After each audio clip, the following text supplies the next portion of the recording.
Simplify the square root of 81 over 125.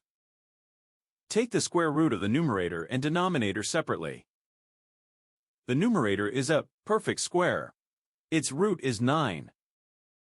In the denominator, 125 equals 25 times 5. The root of 25 is 5, so move it outside. The denominator still contains square root 5. Rationalizing removes that root. Square root 5 over itself equals 1. Multiply by this factor. The value stays equal. Multiply across the numerator, then across the denominator. On top, square root 5 remains. On the bottom, square root 5 times itself is 5. 5 times 5 is 25. The simplified exact value is 9 square root 5 over 25.